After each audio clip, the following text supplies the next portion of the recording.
Bueno, mi nombre es Nilo Abel Navas, yo soy de Bahía Blanca, actualmente tengo 54 años, estudié en la Escuela 9 de Bahía Blanca y en la Media 2. Y el tema del mar siempre me gustó, yo ya había decidido que iba a ingresar en la Marina, me estaba preparando para rendir en la Escuela de Oficiales, y justamente en el año 80, creo que fue, sí, ese mismo año llegó una publicidad en donde los chicos que tuvieran quinto año podían ingresar con una jerarquía determinada, que era de cabo primero. Estábamos transcurriendo ese año, que yo me iba de Franco, iba a mi casa, estudiaba, venía, cuando sobre finales de marzo empezamos a ver algunos movimientos inusitados en los muelles. Veíamos camiones de combustible que empezaban a cargar de combustible a los barcos. Veíamos movimientos. Nosotros éramos pibes muy jóvenes, teníamos todos, yo tenía 19 años recién cumplido, y vimos que pasaba algo que no terminábamos de entender.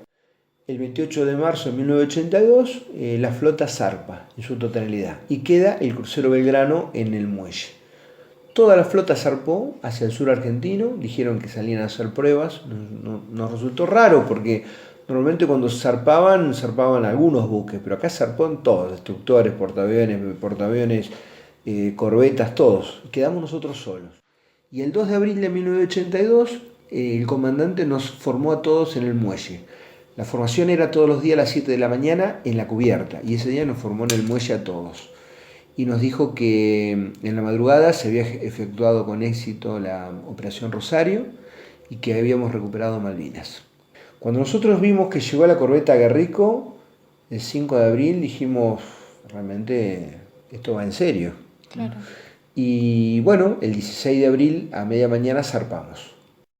Entonces ahí comenzó el adiestramiento, y el adiestramiento fue fantástico porque fueron 16 días en donde durante las 24 horas te iban entrenando, de distintas formas. Sonaban alarmas todo el día y había que cubrir puestos de combate, de ataque aéreo, ataque de superficie, ataque de submarino, abandono, siniestro, inundación.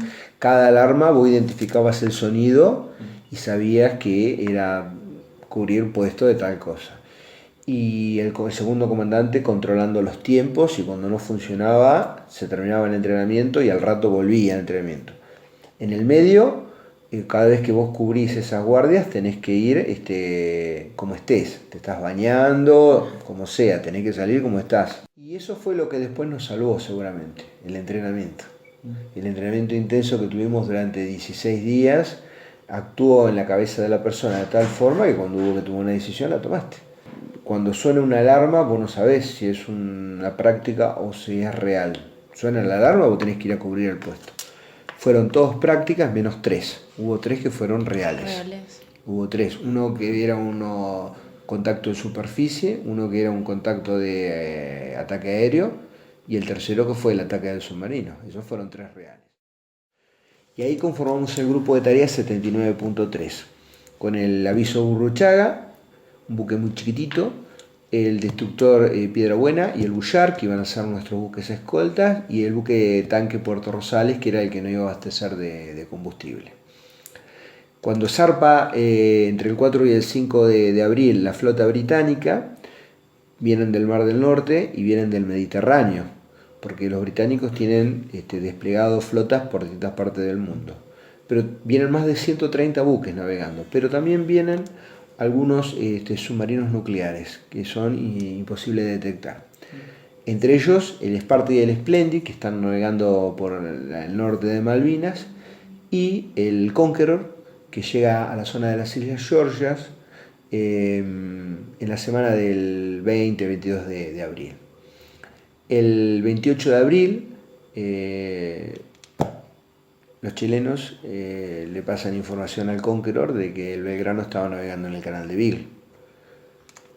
Y bueno, ¿por qué los chilenos? Y porque nosotros, finales de la década del 70, estuvimos casi en guerra con Chile por 3 islas, la Leno, la Picto y la Nueva. Claro. Y las perdimos por el diferendo del Papa. Entonces los chilenos nos vieron que estábamos navegando, le pasan información a los británicos Gran Bretaña le informa al Conqueror y el submarino el 28 de abril pone rumbo hacia la zona de Ushuaia.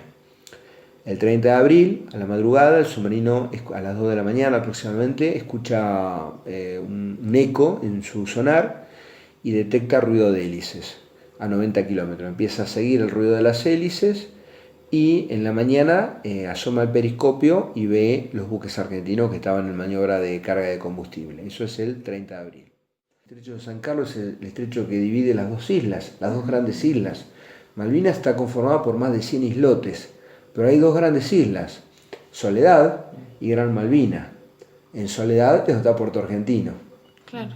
Entonces, separado, el estrecho de San Carlos. El submarino le informa a Gran Bretaña de que el general Belgrano había cambiado de rumbo, entonces espera nuevas directivas. A todo esto, insisto, el submarino estaba listo a atacarnos.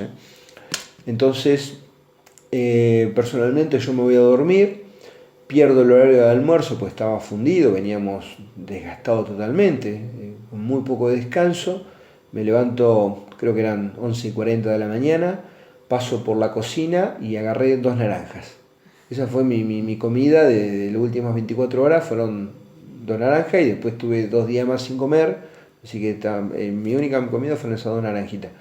A las 12 tomé guardia y estábamos navegando hacia la zona de la isla de los Estados para ponernos en una posición de espera y recibir nuevas órdenes cuando se suceden los acontecimientos. El submarino a las 2 de la tarde recibe la orden de atacar al crucero General Belgrano, que estaba fuera de la zona de exclusión, y a las 4 menos 10 se posiciona, prepara sus torpedos, 3 torpedos, el 6, el 1 y el 2, distintos a los que había preparado. Tenía 2 clases de torpedos el submarino. Los que prepara ahora son los Tigerfish y nos dispara a las 4 menos 5 de la tarde. El submarino estaba a 2 kilómetros de distancia. ¿Qué diferencia hay entre esos torpedos? Los torpedos, la diferencia eran por las cuestiones climáticas, meteorológicas y de mar, y de profundidad de mar. Nos tira 3 torpedos. El primero nos impacta en la parte de atrás del barco, en la popa, entra por prácticamente el sollado nuestro, que es donde mueren más de 200 personas en el acto ahí. Yo estaba de guardia, me caigo, se corta la luz, un buque de 182 metros y 16.000 toneladas se frena de golpe, se cortó la luz inmediatamente, nos levantamos como pudimos, no hubo ni griterío ni nada, hubo confusión, nos levantamos como pudimos y enseguida vino el otro impacto, que cortó 20 metros de la proa del buque. Así que bueno, ahí nos dimos cuenta que habíamos sido atacados por un submarino y bueno, salimos, nos quedamos ahí en la cubierta y esperamos a recibir las órdenes para ver los pasos a seguir. Se ven escenas bastante dramáticas, gente que sale muy herida, desde cubiertas bajas, mucho fuego, mucho humo, y una situación dramática se vive, ¿no es cierto? Y a las 4:23 de la tarde el comandante, cuando ya observa de que no hay ninguna posibilidad de mantener el buque a flote, ordena abandonar el buque. Abandonar el buque es una decisión muy dura, parece sencillo, pero no lo es, porque el buque es como tu casa, claro. Es lo que te daba la seguridad. Y ahora vos te estabas mirando que te tenías que ir a una balsa en esas condiciones de clima. De hecho, en las balsas mueren 23 personas, o sea, no fue un paseo en las balsas. En la balsa murieron 23 personas, por heridas, por el frío, ahogada, murió mucha gente. O, como hizo el conscripto en la Madrid, que con su gabán, cuando vio una persona mal herida en la cubierta, se sacó su gabán con 0 grados de clima y se lo dio a esa persona que estaba mal herida. Eso es solidaridad absoluta. Uh-huh. Y este conscripto 2 o 3 veces bajó a sacar gente de abajo y después no salió. Él falleció. Entonces, fue muy difícil sobrevivir al ataque, pero fue después, no sé cuánto más difícil sobrevivir en las balsas. Claro. Porque la balsa fue terrible. Pero la balsa fue una historia increíble. ¿Cuántas personas eran en cada balsa? La balsa nosotros éramos 20. La balsa está preparada. La balsa puede girar en el aire, pero cae como el muñeco de playa, cae siempre sobre la base. Pero en el medio vos pensás que teníamos temporal de 120 kilómetros o la de 10 metros, 10 grados bajo cero y lluvia torrencial. Era todo el infierno lo tenía afuera. ¿Hubo en Malvinas actos de cobardía? Sí.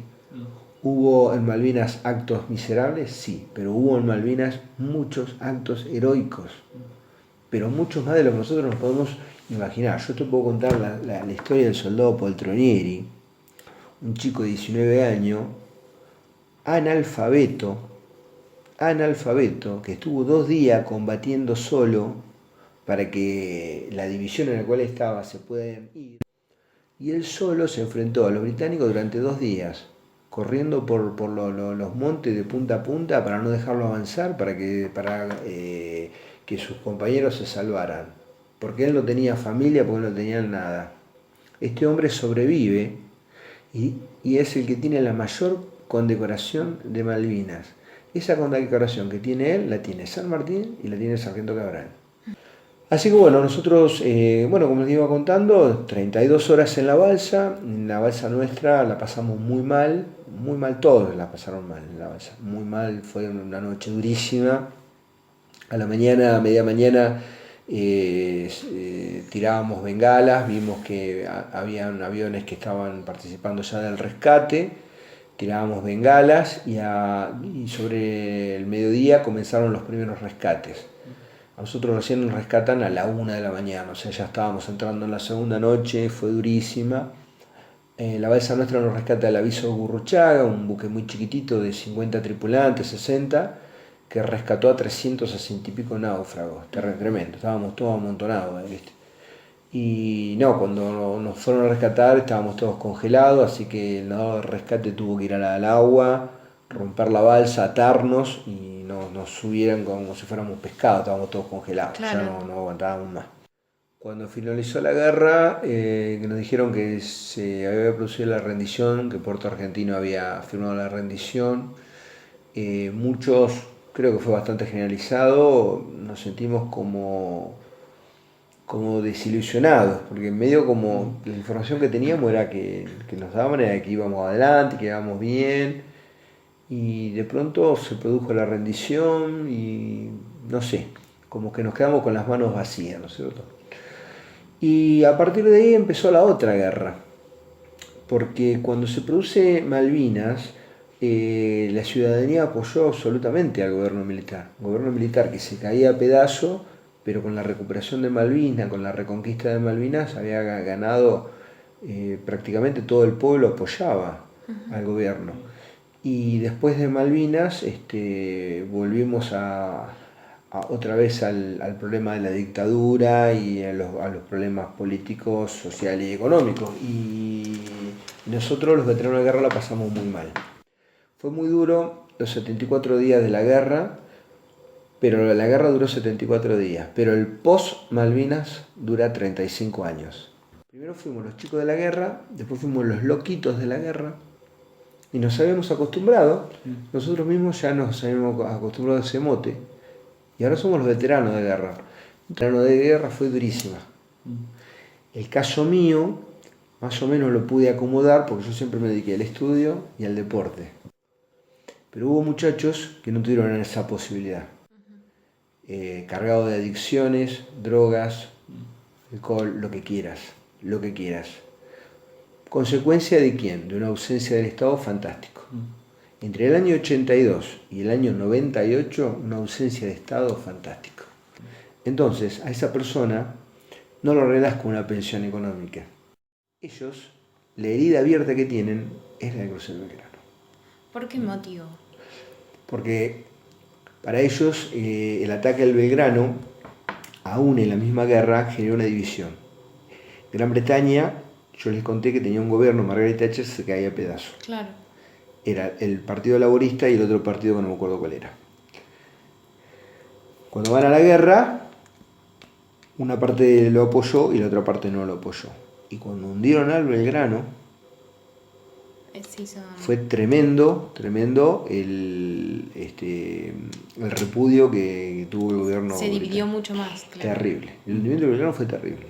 35 años después sigue estando esa división por el crucero Belgrano.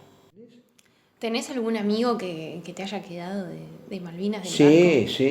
Me quedaron amigos de Malvinas, de la guerra, del buque y de otros buques. nosotros éramos de Marina. Claro, Pero después hice muchos amigos después. Hice muchos amigos que estuvieron en Malvinas, en las islas. claro. ¿Entendés? Yo era amigo de los que estábamos en la flota. Claro, claro. Después fuiste conociendo más gente. Con el tiempo vas conociendo, y tenemos una relación muy directa. El tema de Malvinas es un tema interesante. Sí. Y por último, más que nada, ¿irías de visita a Malvinas? Sí, claro, claro. Yo te decía... ¿Te tomarías un avión o...? Sí, sí, me interesa, pero yo quiero entrar en mi barco. Claro, Quiero entrar en mi barco. El barco tiene amarras. El barco tiene amarra. Tiene amarra quiere decir que cuando yo armé el viaje para ir a Malvinas, pedí autorización a Cancillería Argentina, pero me comuniqué con la Embajada Británica. Y la Embajada Británica me contactó con Puerto Argentino.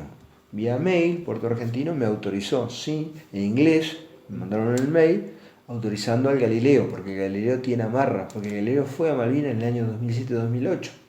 Entonces a mí me interesaría entrar a Malvinas en el barco. Tendría un valor agregado. Sí. sí. ¿Entendés? En el avión sí, no tendría ningún inconveniente. Hay muchos veteranos de guerra que no quieren porque tenés que ir con el pasaporte. Y con el pasaporte implica reconocer soberanía. Está bien. Bueno, muchas gracias. Por nada. Espero que les sirva, chicos.